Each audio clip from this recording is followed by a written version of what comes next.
We now welcome in NBA, WNBA, and college hoops broadcaster with ESPN, Ryan Ruocco, Mr. You Bet himself. Ryan, listen, right now as we're looking at the first round of playoffs, we were just talking about the ratings, the numbers. We've seen 36 games, 21 of them have come down to 10 or less points. But despite all of that, we have two sweeps, two gentlemen sweeps. Is this year's first round playoff showing us that individual games, whether it's, the thrillers, the controversial calls, are just as important, if not more important, than even the standings and the records of the series itself? Yeah, Renee, I think that's a great point because I think one of the things I think we always underrate when it comes to ratings is how competitive the games are. We talk about stars and we talk about matchups, and of course that matters, and that is always going to raise your floor and your ceiling, right? When you have certain teams and you have certain stars in the games. But then a lot of what happens in that middle and that variance comes from, are the games good or not? And just think about your own habits as a viewer.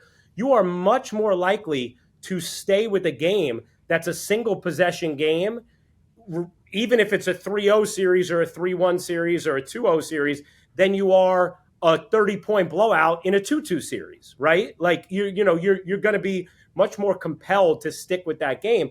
And I think that's what we've had in this first round.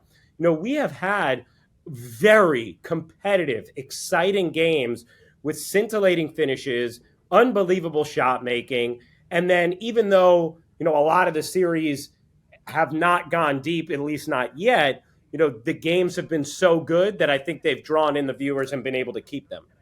Ryan, I'd love to get your thoughts yesterday on the Giannis, Tyrese Halliburton dad situation. Obviously, it seems like it's ended okay. Everybody sort of has had a kumbaya moment at the end, but I'm curious your thoughts on sort of still protecting the fan experience and what makes the NBA amazing, but also sort of protecting the players at the same time. Are you concerned about this based off of what happened yesterday?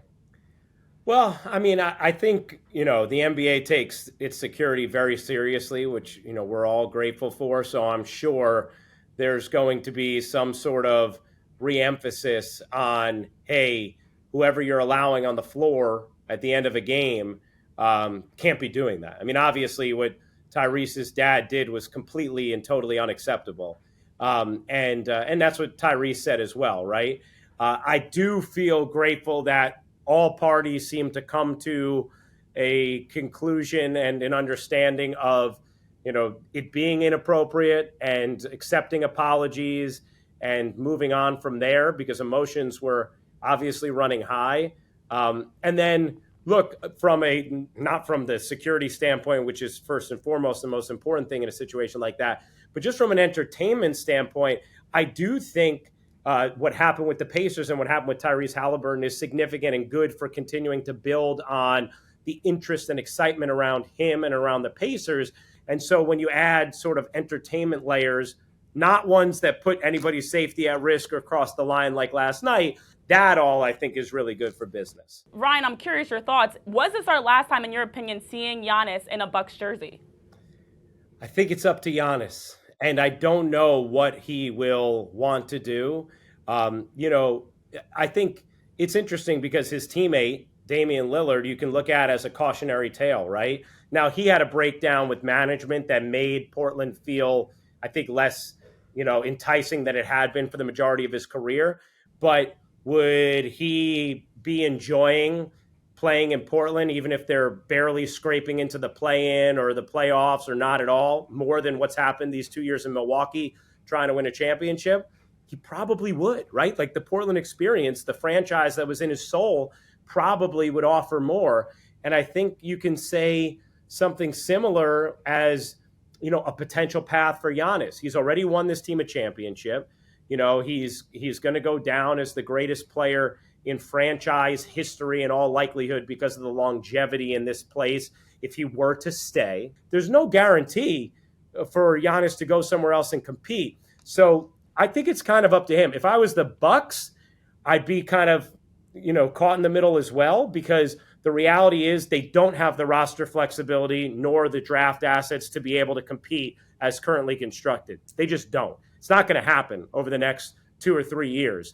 But that doesn't mean having an all-time great star at the core of your team who draws fans every night and still makes you a 40 to 47 win team is a bad thing, right? It just means you don't have a legitimate shot at winning a championship. So I think that's a tough decision for Giannis. If he has an inkling to just want to experience something else, now is the time. And he's kind of flirted with the idea of big markets publicly in the past. So now would be the time, because he's not going to compete for a championship for at least a few years in Milwaukee with how barren the coffers are. Okay, so Ryan, we also got to ask you about the WNBA as well. Some new advancements that ESPN is doing when it comes to exhibition games. We've got a lot of fever games that you're going to be covering as well. What are your thoughts on this, and also the fact that the Fever are selling out arenas across the country? They're even promoting this as every game now is a home game. I mean, what's your thoughts on this? I mean, I love the Fever leaning all the way into their popularity and not being ashamed of it or shy about it. This is the reality of the situation. And as someone who is, boots on the ground, so to speak, at these arenas and witnessing what Caitlin brings and what we've seen at Fever games, from over last year and what we're expecting this year. I mean, this is the reality that her fan base travels and then her fan base expands to whatever team she's a part of and the players on that team as well. And I think it's awesome the way ESPN has continued to invest more and more in this property.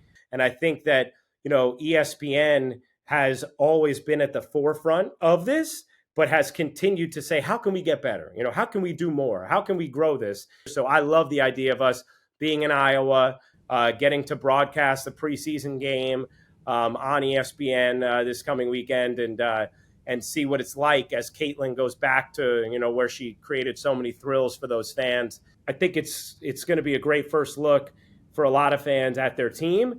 And, the spectacle of Caitlin being back at Carver Hawkeye is going to be pretty incredible.